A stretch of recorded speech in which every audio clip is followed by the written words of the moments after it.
속보, 러시아 푸틴의 통쾌한 한방. 일본이 가장 우려했던 상황이 발생했습니다. 일본이 후쿠시마 오염수를 버리려 하자 태평양 바다와 인접한 강대국 한국과 러시아의 푸틴이 일본을 제대로 참교육하기 위해 군사무기를 준비하고 있다는 소식입니다. 채널명 대곡우려제국 구독과 알림 설정 진심으로 감사드립니다. 일본의 후쿠시마 오염수 방류 때문에 한국과 러시아가 단단히 벼르고 있습니다. 과거 체르노빌이 터졌을 때 당시 일본은 소련을 가장 심하게 비난했죠. 체르노빌과 무려 8,000km 떨어진 일본에서 오만 진상을 다 부린 과거 전적이 있습니다. 일본 덕에 소련의 위상이 더 떨어졌다고 할 만큼 업보가 쌓인 상황. 러시아에겐 일본을 제대로 교육할 기회가 찾아온 것이죠. 푸틴과 통합 러시아당은 지지율을 상승시키기 위해 러시아의 주적인 일본을 이번 기회에 박살내려 준비하고 있습니다. 이렇게 국제사회에서 이해관계가 맞을 때는 한국과 함께 동맹을 맺는 것이죠. 한국을 따위라고 말하며 기웃는 일본의 아소다로는 한번 당해봐야 정신 차립니다. 이번엔 러시아와 함께 강대국 한국이 가만히 있지 않을 듯합니다. 러시아와 한국이 공동으로 원전 오염수 방류 절대금지 표명에 이어서 한국군은 KDX 배치2 이지스 구축함과 현무포 미사일 추가 배치안을 공개. 이로써 한국군은 현무3 순항 미사일을 포함한 현무포 미사일을 한국 미사일 사령부가 4,000발 이상 보유하는 데 주력하기로 결정했으며 KDX 배치2 이지스 구축함을 4척 더 추가로 생산해 국내에 배치할 예정입니다. 러시아군은 일본과 국경 접경 지역인 쿠릴열도에 신형 전투기와 탄도미사일을 추가 배치한 상황.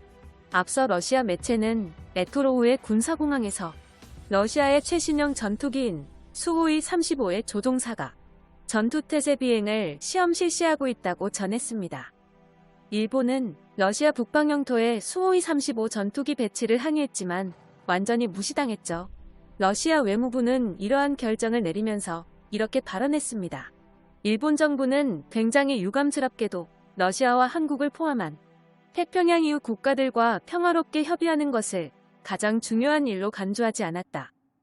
또한 러시아 언론에 따르면 러시아는 일본과 접경 지역인 쿠릴열도에 지대함 미사일인 바스티온과 바루를 추가 배치할 방침이며 러시아의 공격형 탄도 미사일도 추가로 배치되는 게 확정되었습니다.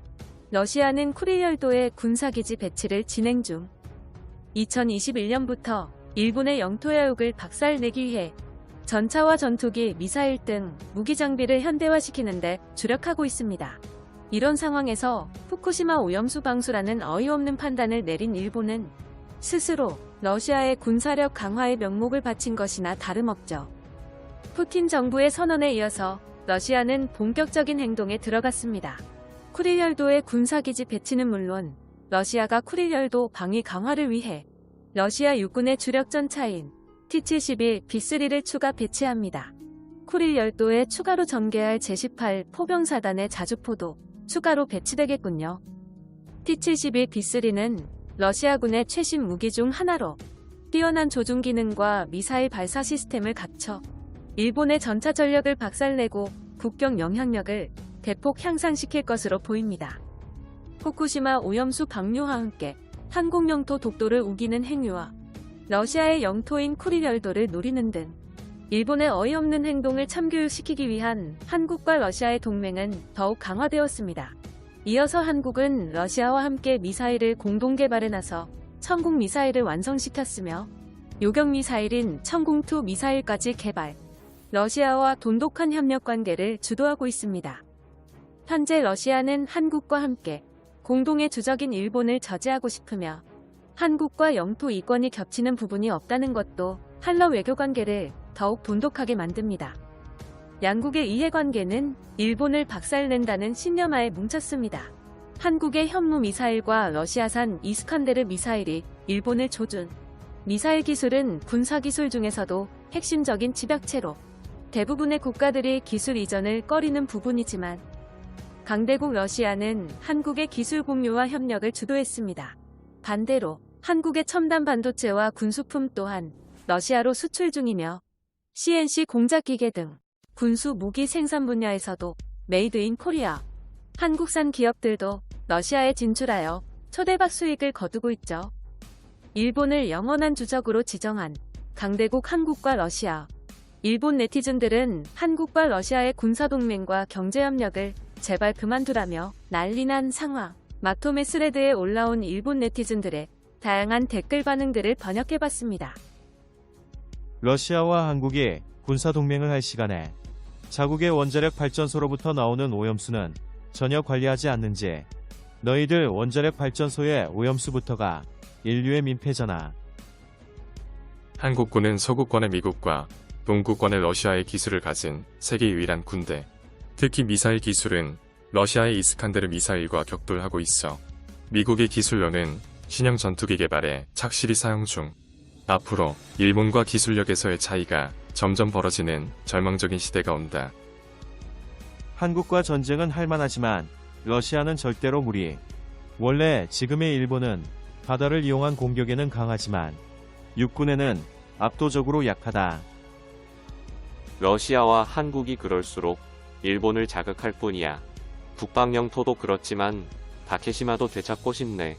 외지라고는 하지만 저만치 수자원도 풍부하잖아. 일본을 아무 이유 없이 괴롭히는 러시아와 한국은 상당히 각오해줘. 녀석들이 몰래 방류하고 있는 오염된 물을 대대적으로 해외 언론에 보도해 버릴 테니까. 내두익 대신 진심으로 사과하겠습니다. 세계적인 해양 오염을 저지해야지. 전 세계는 중세 일본인 랜드에 선전포고하라. 보기 흉하네. 고작 생각한 게 군사동맹인 것인가. 미사일 따위 몇 발을 배치해도 일본에는 전혀 영향 주지 않는다. 미사일을 발사해도 주일미군이 전부 요격해버린다고. 레드팀인 한국과 러시아는 언제나 헛소리만 하고 있어. 러시아인은 체르노빌을 반성하고 한국인은 월성 원전을 반성해라. 일본의 최상급 원전 정화 기술을 본받아야지. 정말로 러시아와 한국의 일반 국민들은 배우지 못해서 아무것도 모른다. 한국은 레드팀인 러시아를 핥고 있는 거야. 중국도 확실히 일본을 반대하고 있으니까 미국과 일본의 블루팀에서 한국은 탈락이야. 바다에는 천연의 방사성 물질이 엄청나게 많아. 그에 비하면 일본의 처리수에 포함된 방사능 물질은 정말로 미미한 수치이므로 수용해도 문제없지. 한국과 러시아는 앞으로 일본을 유엔 안보리에 제소할 것 같은데 일본의 제재 결의를 이끌어내려 하잖아. 결국 일본의 금단의 선을 건드렸어. 한국과 러시아가 후쿠시마 오염수 방출에 절대 금지를 표하고 일본을 조준하는 미사일과 전투기 등 군사력을 대폭 강화하자. 일본 네티즌들은 말도 안 되는 헛소리를 하며 나대고 있군요. 정말로 일본은 제대로 참교육 당해야 정신 차리겠네요.